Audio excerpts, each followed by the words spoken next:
तो आज हम बनाने वाले हैं एक ट्रेडिशनल रेसिपी और इस रेसिपी को बनाने में ना आपको बहुत ही मज़ा आने वाला है। ये है ही इतने मज़ेदार।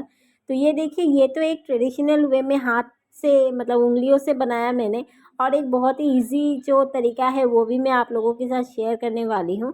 तो चलिए ज़्यादा देर नहीं करते हैं, फटाफट वीडियो को शुरू करते हैं। तो इसके लिए सबसे पहले हमने यहाँ पे 1 कटोरी चावल का आटा ले लिया है। तो आप चावल का आटा अगर आपके पास नहीं हो तो आप चावल को भिगा के 2 घंटे के लिए, इसके बाद आप ग्राइंडर में इसका फाइन पेस्ट तैयार कर सकते हो। इससे भी ये रेसिपी बहुत अच्छी बनेगी। तो हमने जो है ना यहाँ पे अपने टेस्ट के अनुसार नमक और थोड़ी सी चुटकी भर बेकिंग सोडा का यूज़ किया है। तो बेकिंग सोडा का यूज़ हमने क्यों किया है मैं आपको आगे बताती हूँ। अगर आप नहीं भी करोगे तो भी होगी, लेकिन हमने किया है इसका पीछे भी एक रीज़न है। तो मैं आगे इसके बारे में बात करती हूँ। तो अभी जो है ना हमने यहाँ पे थोड़े थोड़े करके पानी ऐड किया है। एक ही बार में बहुत सारा पानी ऐड नहीं कीजिएगा, मतलब तब क्या होगा, आपका जो बैटर है वो अच्छी तरह से नहीं बन पाएगी। तो थोड़ी थोड़ी करके ऐड कीजिएगा। मैंने कम से कम 3 से 4 बार में ऐड करके ये जो बैटर है ये तैयार कर लिया है।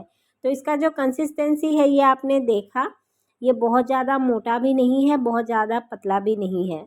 तो अभी जो है ना हमने यहाँ पे एक फ्राई पैन ले लिया है। तो सबसे पहले हमने फ्राई पैन को थोड़ा ऑयल से ग्रीस कर लिया है। तो अभी ये बैटर भी तैयार है। तो अभी हमें हाथों को यहाँ पे डुबोना है, उंगलियों को इस तरह से करके डीप करने के बाद बैटर में, तो आपको तेल में इस तरह से घुमाना है। तो पहले पहले जब करोगे तो ये थोड़ा प्रॉब्लम आएगी, ऐसा लगेगा कि नहीं हो पा रहा है, लेकिन जैसे जैसे आप करोगे आपको बहुत आसानी से आप इसे कर लोगे। तो ये तो हो गया ट्रेडिशनल वे।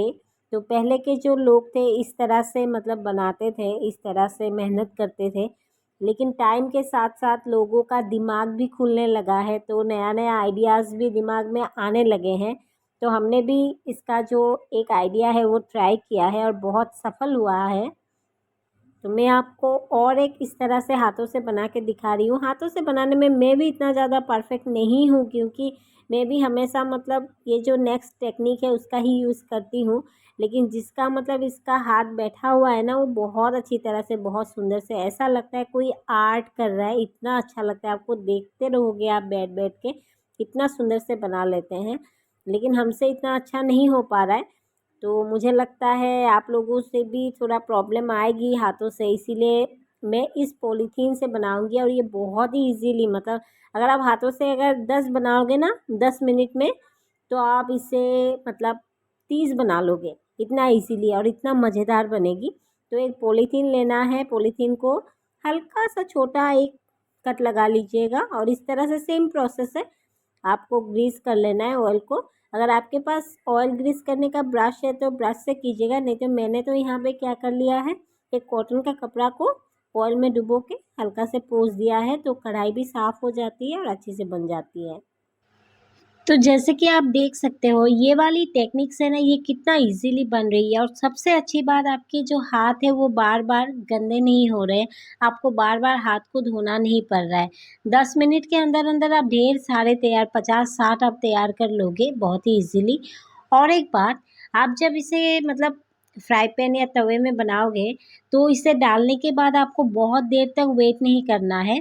आपको 2 से 3 सेकंड्स के बाद ही आपको इसे पलट लेना है। जैसा भी शेप आप देना चाहे आप दे दो, क्योंकि बाद में अगर हार्ड हो जाएगी तो टूट जाएगी, आप इसे शेप नहीं दे पाओगे।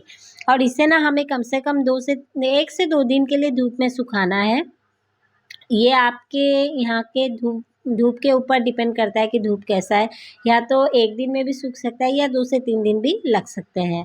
तो ये देखिए हमने बहुत ईज़िली इस तरह से तैयार कर रहे हैं। इसमें तो ज़्यादा कुछ करना नहीं है, आपको सिर्फ़ पूरा दुनिया का मैप आपको तैयार कर देना है। इधर से हाथ घुमा दो, बस तैयार हो गया।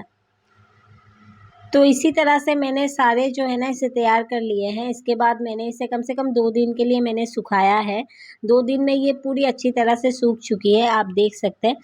तो इस तरह से सूखने के बाद आप इसे कम से कम 2-3 महीने के लिए आराम से स्टोर कर सकते हैं। और जब भी आपको खाने का मन हो या मेहमान वगैरह हो तो आप इसे तेल में फ्राई कर लो, बस तैयार है। वैसे नॉर्मल जो पापड़ वगैरह होता है इससे ये काफ़ी अलग है। उसका टेस्ट भी अलग है, टेक्सचर भी अलग है, इसका लुक सब कुछ ही अलग है। तो आप इसे एक बार ट्राई ज़रूर कीजिएगा।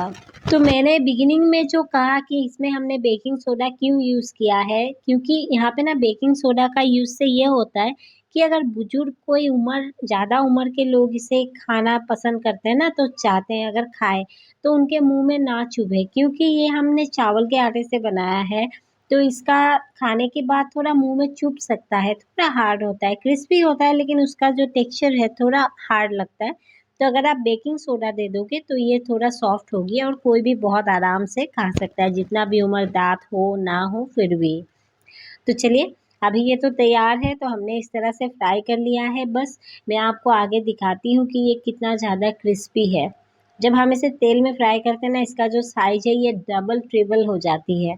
बहुत मतलब साइज़ बहुत होता है। आई होप आप लोगों को भी कुछ नया देख के अच्छा लगा। तो अभी हम देखते हैं कि ये कितना ज़्यादा क्रिस्पी क्रंची है। तो चलिए दिखाते हैं।